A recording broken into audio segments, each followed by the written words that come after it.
Hello, Geeks at the Movie viewers. This is Shane Goodrich. This is Jacob Desitels, and you're watching Shane Watches. And what did I watch this week? Flashpoint Paradox. It is a DC comic book movie. It stars the Flash and a number of other classic Justice League characters. Somehow a timeline is altered, and now they're in this dystopian future, and the Flash has to become the Flash again to change this horrible future. So let me give you my thoughts before we talk about Jacob's thoughts, who is the one that really likes this and suggested it to me. And this is just like I said with the Batman comic book that we did, The Dark Knight Rises.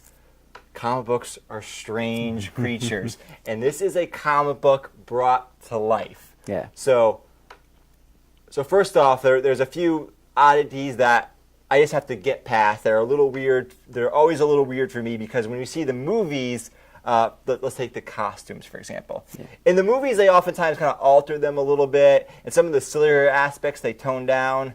But these right here, they just own those aspects. Yeah. They're there. They're on the screen, and it's just accepted and it's normal. I think we should mention first, this is the animated my mistake. Animated direct-to-DVD movie, but you should still go and see it. Yeah. And that is the next thing I'm going to say. You should go and see this because I thought it was a really neat storyline. At first, I'm watching the movie. I'm like, okay, what's going on? This just seems like a standard, like what I imagine is a normal Justice League movie. Okay, they got the Reverse Flash. There's some silly, cheesy villains. Whatever. Well, why did the Jacob send me to watch this? And then suddenly he's in this strange alter universe, and Batman is not Bruce Wayne. He's what's his name? His father's name? Yeah, he's I forget his father's name, but yeah, he's Bruce Wayne's dad. Bruce Wayne's dad, and suddenly you have Wonder Woman and Aquaman. They're fighting each other. There's been like some sort of horrible nuclear war. All kinds of craziness has ensued, and I thought it was a really cleverly done storyline. And then then the Flash. What's his name? What Flash is it? Is this Barry? Barry Allen? Yeah. Okay, yes, it's Barry Allen. Yeah. So then Barry Allen has to get his powers back, and all kinds of shenanigans ensue. And one of the things that I found really clever about this is role reversal. So a lot of the good guys are now the bad guys, and a lot of the bad guys are now the good guys. You see Lex Luthor, you see other classic villains. They seem to be helping humanity. They're not out to get everybody. Jacob, tell me your thoughts about this. This is one of my favorite of the DC animated movies. They have this whole series, and they're all really good, but this is definitely my favorite of those. As a big Batman fan, the Batman part, I am a big Batman fan. The Batman part of this was my favorite part, and the part when you find out that his mom is the Joker now, that was like, holy crap, that was awesome when I found that out. And it was so strange. All the bizarre stuff happening. Like, this was the classic example of an alternate universe. Yeah. Like you talk about this, how you like how characters in different roles. It was cool. Yeah, my alternate universes storylines are my favorite part of the comic geek genre. So, another one of my favorite parts was the whole war between Wonder Woman and Aquaman. Wonder Woman was brutal in this. Yeah, she was. I love the brutality. When she cuts off Aquaman's wife's head. Yep. That was like, holy crap! Who is this? And then she hanged that guy. Just I will do this for my people. Don't dirty yourself with that. And it's so cool because I like time travel movies too. So it was cool to see how Barry Allen changing this one thing caused all this shit to go wrong. Right. And like Wonder Woman's a completely different character now. Aquaman's kind of a asshole. This ripple effect has occurred. So, what happens is, because we're going into some spoilers, obviously. We'll try not to spoil the ending. I won't do that. But what happens is Barry Allen goes into the past to stop his mom from getting killed, and that's what starts this whole ripple effect of all this stuff happening. So, what was your the highlight of the film for you? Oh, that's a tough one. I think I liked it when they encountered Superman. So they encountered Superman, and he's like this broken down guy. He's been stuck inside some sort of cage for his whole life, and he's weak. He can barely walk. And Batman comments to Flash like, "This guy is the most powerful man." What? This doesn't make any sense. And then they bring him out to the light, and he sees the sun, and suddenly they are surrounded by all these enemies.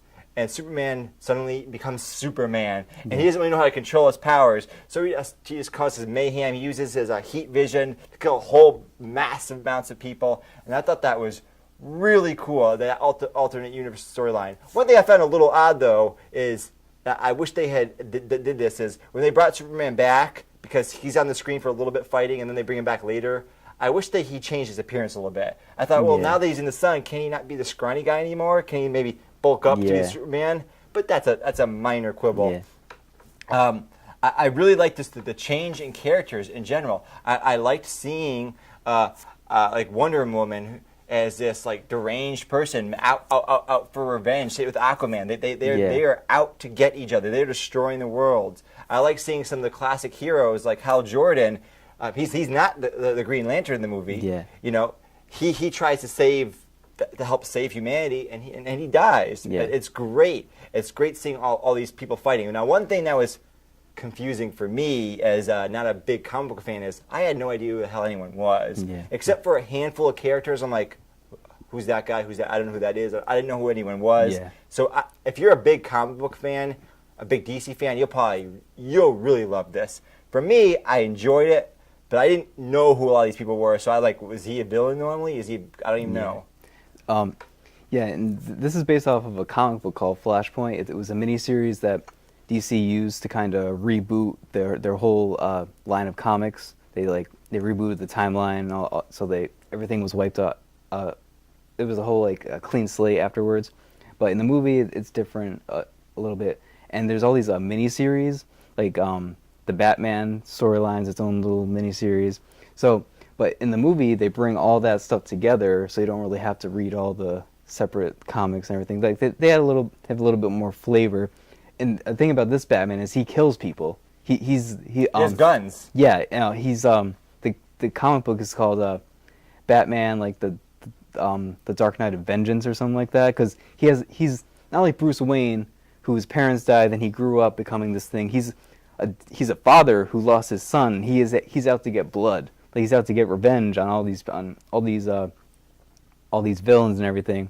So that was a really cool, different aspect of the Batman character. And he was an alcoholic. Yeah. I loved like throughout the show he does drinking. Yeah. And they did like a race thing too. He was black in this. In the comics, he's not usually. He's usually the white guy. Same with who? Who are you talking about? Batman. His dad. He was black in this, right? I'm pretty sure. No, he wasn't black in this. I'm pretty sure he was. No, he was a white guy. No, I'm pretty sure. But maybe in the comics he was black, because I have the first issue of. I mean, they barely show his face. Yeah. But I'm pretty sure he's a white guy. Okay. Okay. Well, in the comics, they made I forget his dad's name, but they made Bruce Wayne's father black.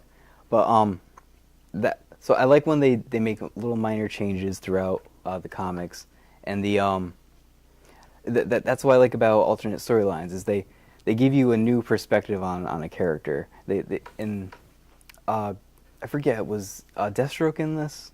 Because I think he was one of the minor characters that was running around. I don't know a lot of the comic book characters, Jacob. I'm sorry. Well, you know Deathstroke from Arrow. Oh, there was a guy that looked like him. I guess it was him. There's a couple guys that kind of looked like him though. So I really did he have like the half mask? And there was a guy that looks like he was blind in one eye. Yeah. So, anyways, just go and watch this movie. You really liked it? Right? Yes. There's one thing I want to comment on about this show that. I guess I've heard some other people mention it before, but now I really see it from watching this animated movie. Is the Justice League, the core Justice League members? They're like gods. Yeah. They're so powerful. They're much more powerful than like all the Avengers, or most of the Avengers. Like it's a team of gods, and the one guy that isn't a god, Batman. he's probably the most overpowered character in the history of comic books because he always has a plan. He can always beat everybody. And he's at the peak of human perfection, physical perfection too. So, yeah. Which the peak of human perfection in comic books basically means he almost has superpowers. Yeah, because he does all kinds of things that you could never do. Yeah, he's like riding the lion. But, yeah, so we both really like this. You should go check it out. We're gonna do another Shane watches, another Jacob watches. Do you have a film to recommend to me for the next one? Yes, indeed I do. Excalibur. This is a film that came out in 1981. It is the King Arthur story retold, but now it is gritty, dark. It's rated R. It's really bizarre at times. Sometimes you're just like, because there's parts where it's like, oh, this is kind of cheesy, and other parts are like, oh, this is kind of brutal. So it's an interesting movie. It has a lot of big name actors: Helen Mirren, Patrick Stewart, Liam Neeson, in early roles. So next time, you gotta watch it. That is your homework to Jacob. All right. So this has been Shane Goodrich and Jacob Desitels. Check out all our stuff. Like, subscribe, and share. We'll see you later.